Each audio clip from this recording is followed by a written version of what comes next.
Okay, so we're live now. Hello, everybody. I hope all of you guys are doing well in your lives and in how everything's going well with you guys. Today we have Clint with us. He does a lot of things. He's an author, he's a speaker, he's an entrepreneur. That's the three things that I could catch from all the things that he told me. He's going to tell more about himself as well. Wait a second, let me just edit this privacy setting to public so that I can get all of you guys' comments, and that is done. So then now we can have the conversation. So hello, Clint, how are you doing? I'm doing very well. Thanks for inviting me to your podcast, and it's really nice to meet you.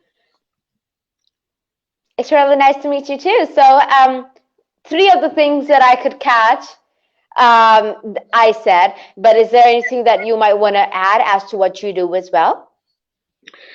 Well, primarily what I do is, I retired many years ago when I was like 54, and I'm now 76. So for the last 22 years, I've been doing nothing but researching the biological effects or the effects that maintaining contact with the earth has on the body.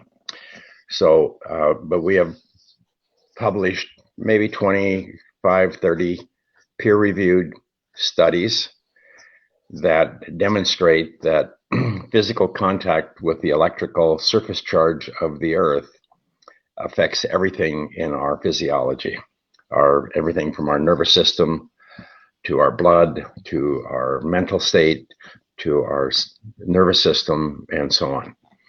So that's what I do. For 24 years. Fun. Yeah. So let's go back a bit, like a lot of years. Where were you born and where were you raised? Well, I was born in Fort Dodge, Iowa, which is a center of the United States about, and I was raised in Montana, which is closer to the Canadian border, and I grew up on a ranch there, and spent most of my life, early young days, being a just like a cowboy, I guess is what you would say. Managing, taking care of animals and things of that nature. And I started out basically with a kind of a preventative health outlook, meaning that in order to keep animals healthy, you have to keep the pasture clean. You have to make sure the water is always good. You have to make sure, everything in their environment is natural and as healthy as possible. Because if something contaminates the pasture, then an animal will get sick.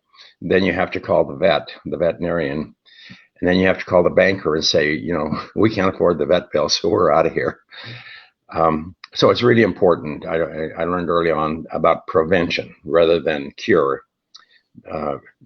Keep the pasture clean, pristine, make sure the animals only eat things that are good for them, and just let them be in their natural state. So I kind of grew up with that flair, and I look at everything that way. Even to this day, I still look at prevention. What caused this? If somebody says they have a health disorder, what caused it? Did you inherit it? No. Is it contagious? No. And that can vary all over the place. But anyhow, so I left that environment when I was about, probably, I got to get this camera to sit still. When I was about, in my late teens, early 20 area, and I went to work in the communications industry, like satellite, like television, anything to do with television. And primarily because I lived in Montana where there wasn't a lot of TV channels or stations, we had to have cable television systems so that people could pick up the signal and see it on the other side of the mountain. So I got involved early on in the what they call CATV, community antenna television, and later called cable television. And in that industry, as time went on and we developed it and it became more of a business, we learned very early that you had to ground all of the wires going into the home. Otherwise, static electricity in the air, lightning, wind would create all kinds of electrical noise. So you had to ground it at the house before the cable went into the house. You had to cut the cable, run it through ground, and then run the center conductor to the TV. And so I learned early on that everything that the Earth has an electrical surface charge, not something that many people know or would ever give thought to. And Oh, yeah. and the Earth is electrical just by lightning. Everything, we have static electricity. We have all of these electrical events that are going on around us. But because it's invisible, most people don't give it much thought. And then we have, all of the electrical devices in our home and in our environment. Many of them have to be grounded in order to prevent an electrical shock, or for safety reasons to protect people from shorts or situations where there's poor electrical wiring and so on. And so grounding is something, to me, it's second nature, just something I know a lot about, but don't give it much thought because it's just something you do. Now, and I've got a whole story I could talk about, about all of those things, how I ended up in, basically I retired when I was 54 because I had some dental work done. And about a month later, I was developing, I was turning yellow and I was losing my energy, and they knew something was wrong with my liver, but they didn't know what it was. And so eventually I went to emergency room and they did a CAT scan, and then they found that I had an abscess in my liver, which was from the dental work of all things. And I was 50 years old at the time. So, like in most young men, that's young to me now at 75, 46. But, we're all out there playing king of the mountain, trying to gather the most worth and become the most powerful or whatever all those things are. And usually we don't pay any attention to our health, which I didn't pay a lot of attention to my health at that time. And so that's what happened. My immune system was compromised, and it was unable to clear the bacteria out of my blood system from the dental work. And it went into the liver, and it eventually blew up in the liver. So in that process, they told me that, the good news was they figured out what it was, that it was a bacteria, and it was probably from the mouth. And then I told them about the abscess. They said the root canal. They said, well, that's obviously where it's from. And then, but the other hand, they said, here's the bad news. The bad news is you're young enough to get a new liver. You're not an alcoholic or anything. But the problem is it takes too long to get a new liver. It could take a year or longer. And so they said, you need to go home, get your house in order, because we don't know what the outcome is going to be here. So I went home and I started taking care of personal affairs. And it was kind of a shock because here I was, this aggressive, young, vibrant, healthy guy, I thought. And here I am facing death, So I, about a week later, a surgeon called from one of the medical centers in Denver and said they wanted to do some experimental surgery to go in and cut out all of the bad part of the liver and see if the liver, the liver does grow back. They didn't know how much you could cut out and save. But anyhow, they went in and cut out about 5/6 of my liver. And so all I had was just a little bitty liver left over. And then they packaged me up, sent me home, and put me on IVs and antibiotics. And about a month later, I was able to get up and walk a little bit. And I could every day I could walk maybe 2 steps further than I did the day before, and then all of a sudden I started getting some energy. But within 6 months, my liver grew back to its original size. That's miraculous. I had no idea. So anyhow, I survived, and I'm still here. But in that process, when I went back to work, because I had met death, at least I felt like I had, and I didn't want, and I was really disappointed in myself in the sense that I didn't feel proud of myself in the sense um, because my life was about the material world. I had a big home, cars, I had everything you could think of. But here I was about to die, and there was, that stuff was all going to go away. So Yeah. anyhow, yeah, at that time, I just had this kind of an epiphany where I never owned any of these material things that I had built my life around, but I had spent my whole life acquiring these things and then taking care of them. And and so I just had this feeling come over me. I had to get rid of everything that I owned, and I did. I called my children and said, "Come and get whatever you want. I'm going to give it away, donate it.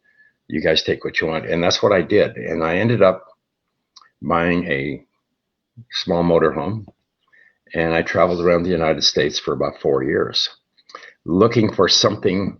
And I spent a lot of time in national parks, which are places of beauty and nature, and just trying to tune in. And I missed one part when I was young. I spent much time with Native Americans, in Native Indian American, and they're more spiritual than they have they don't they look at everything differently. Everything is connected.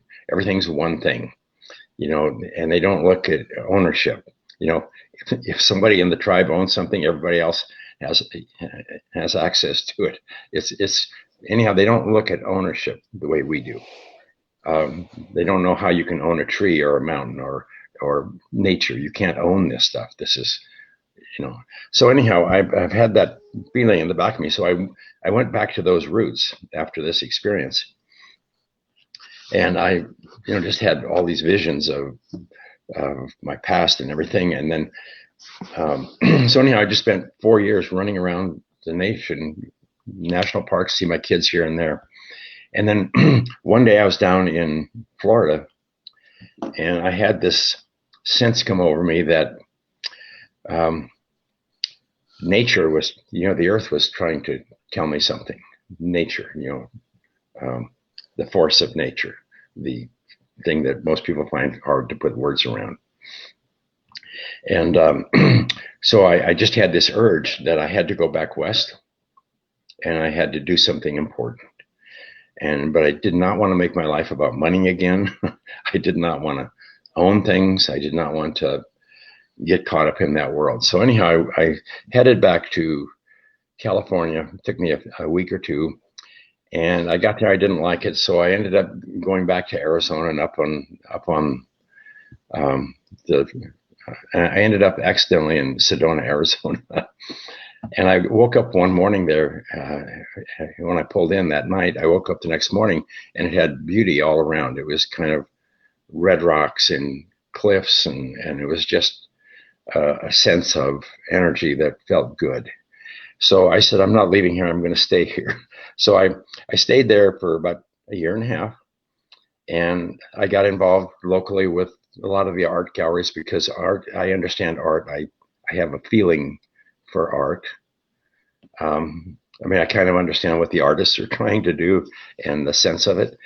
And so I would light a lot of their art shows. The artists would bring art, and then we'd light it up nice, and they would do a display. And so I got a little bit of popularity at that, because I could, I just tried to, it's a long story, but I tried to make the art look as the artist intended, in kind of a north subtle light, rather than all lit up with light bulbs and stuff.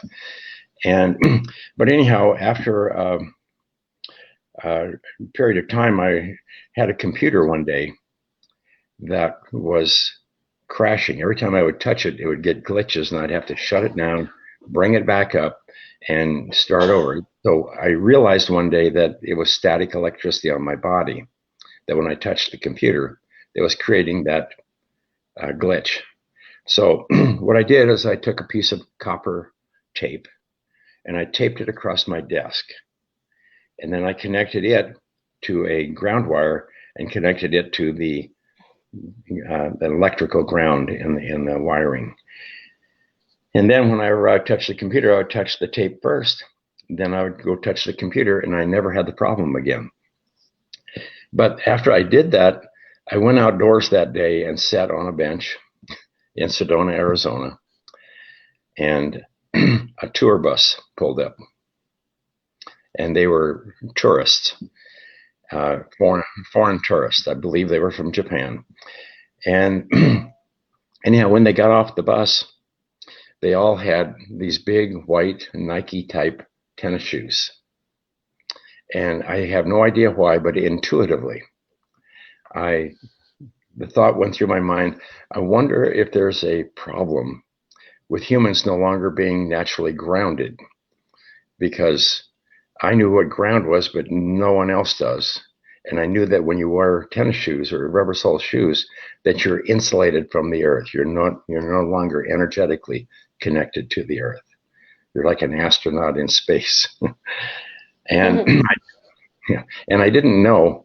So that night I went home and I grabbed a voltmeter and started measuring the electrical charges on my body in my home when I was not grounded. And then I would ground myself and I could see the difference. So that night, and my bedroom was the worst. That would have the highest amount of electrical energy or electric fields and static. So I went back to the hardware store and bought me a roll of 2-inch wide metal duct tape that you use for heating ducts and things of that nature. And I laid it across my bed, connected it to an alligator clip to a wire, threw it out the window, connected it to a ground rod, and then also connected another one to a meter. So I could lay on that tape and I could see with the meter that I was grounded. Well, I was about 50, 54 at that time, 53, 54. And anyhow, that night, I mean, I had always, I was a cowboy. I would play tennis. I skied. I did about anything and everything you could do. And most of the things that were nuts, like ride in a rodeo, things like this. So I had a lot of aches and pains and a lot of old injuries and stuff. And so I just lived with a certain amount of pain in my body. Take Advil or other things, especially after that surgery. So, anyhow, I laid that tape down and I laid down on it. And the next thing I knew, it was morning and the meter was down by my side. The thing that was unusual is I would never go to sleep that quick, nor would I sleep all night because I had too much aches and pains. And so I played with it for a few more days. Same thing happened. And then I had a couple of friends, in Sedona is a small town, not a lot to do. So I had a couple of friends and I said, you guys need to try this. And especially this one guy, he had just all kinds of pain. And so anyhow, I made up something similar for them. And one of them came to me a couple of days later and he said, do you think this can have anything to do with arthritis? And I said, I don't think so, but I think it just helps with sleep. And then all of a sudden I realized that my pain was significantly reduced. And so I spent the next year trying to find in the literature, in the medical literature or anywhere, why does grounding reduce pain in the body and how come nobody talks about it? And I could find nothing. The only thing I could find is if you're going to have surgery, before they cut you open, you have to be grounded to prevent static charge because it could create a cardio event if you have static charges around. So that's all I found. So anyhow, I decided, well, I'm going to go out to California and go to one of the big universities and get them to see if they can help me out and help me understand what this is about and why nobody knows about it. So I went out there and they kind of laughed me off campus and said, you know, you're crazy if you think that we believe or going to believe that somebody can um, put a wire in the ground and a rod in the ground, a wire and tie it around somebody's toe, they're going to sleep better. And so that was kind of like, okay, what do I do here now? So I ended up having to do my own study first. Then I ended up getting, you know, some professional medical people involved. Am I on the right track for you? Yeah. For because in my mind all this time I was like side by side thinking, I'm like, I need more guests like you. I don't even have to do my job. I just have to listen. Well, maybe I can help round you up a few, but anyhow, so the point at that point, once the medical crew or researchers got involved and they saw that grounding normalized cortisol secretion, that's your fight or flight hormones and your stress, you know, and so once they realized that, then they said, well, there's something here, and we need to investigate it further.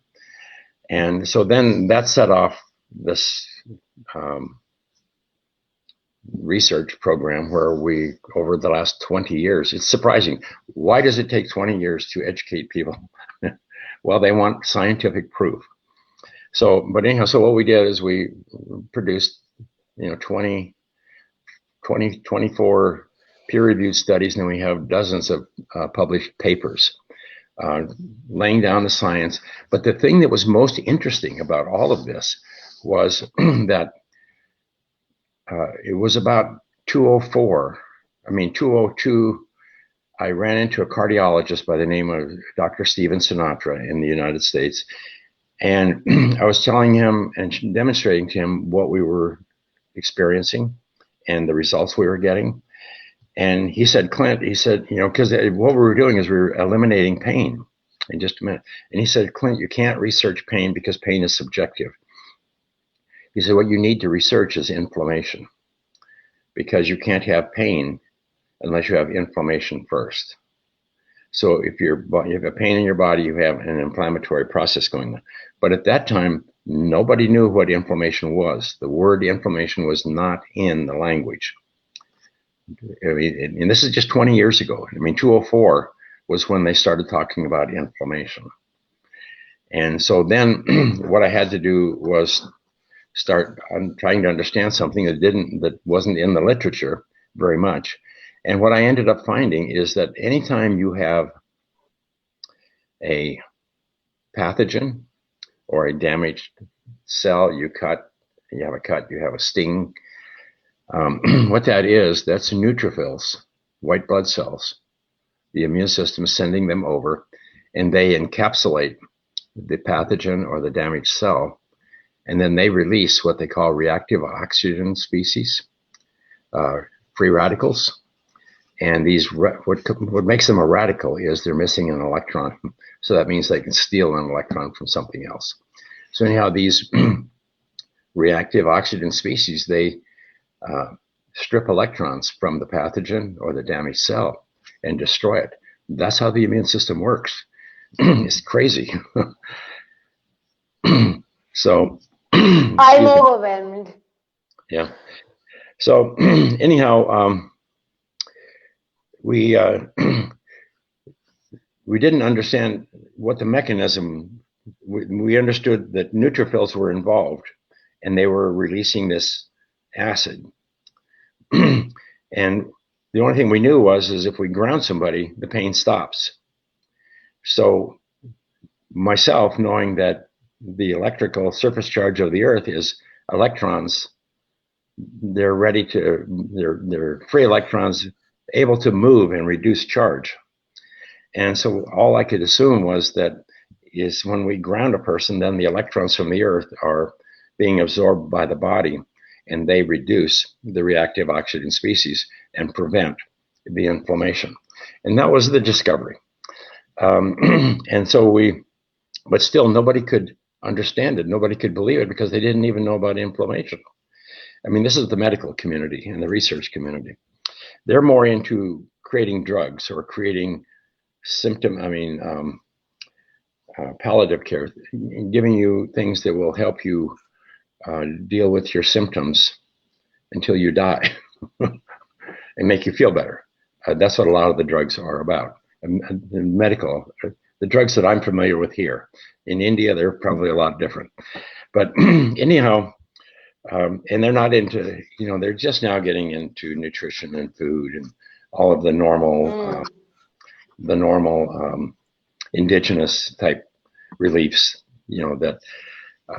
so anyhow, but that's a small group of people. By and large, you go to the grocery store, you buy dead food, you take it home, cook it to death, eat it, and get sick and have to have medical care. So anyhow, once we understood that the electrons were reducing free radicals in the body, that was a major discovery. The only thing I could relate it to was animals. Animals in the wild do not experience inflammation. They don't have cardiovascular disease, lupus, MS, arthritis. They don't have cancer. Animals who live indoors with their owners, they will die 50% death rate from cancer. So this is these are all environmental health disorders, meaning we're living apart from nature and we have disrupted the immune system's natural supply of free electrons that prevent oxidative stress. Does that make sense? Okay. Yeah, that actually surprisingly does, because I was recently studying about white cells and how they recognize, somehow I have no idea how really would happen, but they recognize what they have been introduced to. That's how vaccines, of course, work, like with weakened cells. And then when Right. they recognize, they'll be able to heal it better. Right. And they know the antibodies, like, they're made. Yeah. So Yes. yeah, nice that I studied this before we did the interview. Yes. Yeah. The real issue here, though, is when you have inflammation in the body, that inflammation is creating damage. It's creating pain. So if you have pain, you have inflammation. That means there's tissue being oxidized. So now, so now the immune system is forever spending its energy on cleaning up the collateral damage from the inflammation, and it can't take care of the normal. Well, it can't take care as well as it may otherwise. Can't take care of the normal functions of the body, the nightly repair of all of the cellular melee of the body, and and you don't recover as well, and your energy is not good, and so on. So anyhow, the most important thing we've learned is, first of all, we had to understand what the mechanism of action was. When you ground the body, how do those electrons get into the body, and where do they go, and how are they guided, and what are the controls? So what we learned was, when you ground the body, before you ground the body, if you're wearing shoes or you're insulated from the earth, then your blood is thick and sticky, and you have a little fatigue. You don't have good energy. You feel tired. That's everybody, and especially when you get up in the morning from sleeping on a regular bed and not being grounded. Okay, so now the first thing that happens when you ground the body is the red blood cells. They have an electrical surface charge. And so what happens is they become more negatively charged. They equalize with the earth. They have the same amount of free electrons pro rata as the earth itself. And so now because they're more negative, if you can envision like little negative magnets, or you push them together and they push each other apart, little magnet. Yeah. So now the red blood cells are pushing each other apart, and so the blood becomes more thin. Now it can get in and out of the capillaries, oxygenate the tissue, clean up the debris, carry it out, and then it can actually donate some of those electrons without hurting the red blood cell because it has so many. Okay, and then once a minute, your blood completely cycles throughout your whole body. All of your blood cycles. And every time it cycles, if you're grounded, then it picks up new electrons and so on. But so anyhow, what we learned was the thing that makes this work is the red blood cells are the carrier. They carry the free electrons into all of the capillaries, oxygenate the tissue, and and reduce any radicals or any issues that are going on. So anyhow, that's the phenomena. This is a natural phenomena. This happens automatically in nature. It's in the animal world. It's humans, only humans, and animals that are insulated from the earth that suffer from inflammation and the inflammation-related health disorders. It's like autism, diabetes, lupus, MS, cancer. All of these are autoimmune or inflammation-related health disorders. They do not occur in nature. They only occur in animals and people who are insulated from the earth. So anyhow, that was our major finding. And so it's as simple as, it's like in India, a lot of people are barefoot there anyway. Yeah. Nutrition and infectious disease may be more of a problem than anything else, but they don't have, those particular people don't have the arthritises and the lupus, the cardiovascular, and so on. So it's a different thing there altogether. But but as India modernizes and the new homes, the new high rises, the new office buildings, they insulate themselves from the earth. So they're going to get sicker and sicker and crazier. So anyhow, that's I can go on for a long time and tell you what I think maybe, and how are you doing energy-wise? I know I've got you up way late at night.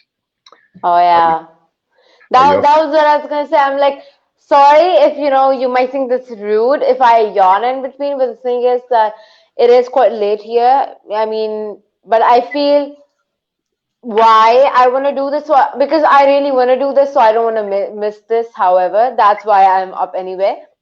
Okay. So this was basically the interview. Yeah, so all the questions about you, your findings, your journey, details has been answered. So I feel like we've come to the end of the interview. Thank you so much, Clint, for coming. Honestly, I feel very lucky to be surrounded with people like you that have made interesting discoveries, and I can definitely feel that I know people that I can connect you with, and then you guys can talk more, have more conversations, and actually come up with new ideas and maybe new discoveries. Now, about this energy, I really feel it because so we have this lawn in our house because we have a front yard and the backyard, and we like to play badminton. Like we play badminton every day. Yes. Our family, me, my dad, my brother. That's cool. So me, my dad, my brother, my mom as well. Sorry, I missed one. I'm so sorry. But and we play it. Now we actually tried this today. Is that my mom and my dad? They took off their shoes and then played it, and they were on the grass, were literally standing on the ground. Right. It made a difference as to how they were playing. Yes. Because they were directly to the ground. It does not mean if you have slippers on, it does not mean that you're connected to the ground. It's that connection that you have to the ground, and it's like the energy flow that I believe that it flows through you, and then it helps you. You see, it helps you. So I feel that it's nice. Yeah, it's one thing that anybody who has health disorder, you have to know that when you get grounded, you can't have inflammation when you're grounded, because these free electrons from the earth circulate through the body and reduce the inflammation. Now, if you have pain afterwards, that's healing pain. You don't have that hot burning pain, but that healing pain, that means leave me alone, let me heal. But as long as you are grounded, you can't have inflammation. So it's really important, people whose health is compromised, they need to just get grounded and stay grounded until they get well, until they give the immune system a break. Stop the inflammation so the immune system can repair and restore health. This is a natural, it's all nature, it's all natural. All we have to do is get out of our own way, take our shoes off, and that's primary. And there's a lot of other things too. It's about, there's a spiritual aspect of it in the sense that when you connect to the earth, you are connecting to all living things. You are one and the same and a part of all things that are connected to the earth electrically. There's this, it's like chi and prana and all these things. It's all part of this. And Yeah. so it's really, you a different sense comes over you. You look at the world differently when you're grounded versus when you are not grounded. There's Yeah. something there's a bigger thing. It's the force that runs through all of us, the the life force, the how does Lasso, I don't know. There's many ways to say it, but anyhow, it's, you need to be in touch with this as much as possible in order to maintain your sanity and to maintain level. But anyhow, so it's much bigger than I can say, but it's most important, especially for our children, because they have so many health disorders today, and it's not normal for children to have health disorder. That's an environmental situation. And so, but anyhow, like I said, I can go on for hours with experiences, Yeah. and I've done a lot of work with Deepak Chopra and people like that, and as far as meditators and so on, and people who are meditating. If your body is full of inflammation and pain, you're going to be very challenged to meditate because your nervous system is tense and you get antsy and it's hard to sit very long and it's hard to stay clear. So when you get grounded, then that reduces that inflammatory stress in your body, and then your sympathetic nervous system, your nervous system calms down. Your color, your energy, the oxygenation of your tissue comes up, and it's like a big release. And then it's easy to meditate. It's easy. Yeah. Everything is easy. Everything is natural. So it's really, it's not one thing. This isn't about pain, although pain is what it gets rid of. It's really a statement about who we are and our connection with the planet and the universe and all living things. And it's really, and we've disconnected from that. And it's has a major impact on our personal lives, our families, our cities, our state, everything. If we could ground all these idiot politicians, we could create a much better world. So, Not giving off any emotions or personal opinions on politics no, at all, people. no, it's not. It's not a personal opinion. They're all crazy, because it's about, Yeah. yeah. We just need to be a calmer, nicer people. We need to be friendly. We need to take care of each other.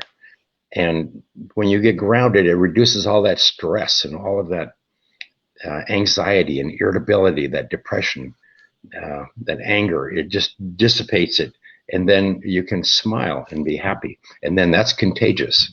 And the other thing you need is sunlight. Go outdoors, get grounded. You get sunlight and you get grounded at the same time. You're going to be healthy. Yeah. Honestly, I recommend playing badminton, but do as you please. Yeah. Because that's something that I like doing, sunshine getting and also being grounded. You feel very natural, yet you feel when you're playing, honestly, you can concentrate better and yet feel very happy because you have a good flow of energy. Thank you so much for coming, Clint. Thank you so much, everybody, for watching. Thank you so much, everybody, for commenting. And I see a very good environment in our comment box. So thank you so much. And inshallah, we'll come again, maybe with Clint. And I will be live in about 15 minutes with what was her name? Oh my God, I just forgot her name. Lynn. Yeah, I interviewed her like just before you. So Uh, now she's gonna interview me just after you. So okay. nice. Very And good. it was amazing having you on. Honestly, I feel very lucky to be with you, and I would love to discuss more about specifically Yes. um, about inflammation and Hmm. how that can be healed. And then we can also put on some research papers and the published papers. And do not mind any noise in the background. That happens when you have a 5-year-old Right. younger brother. So thank you so much. And inshallah, we'll come back together. All right. Any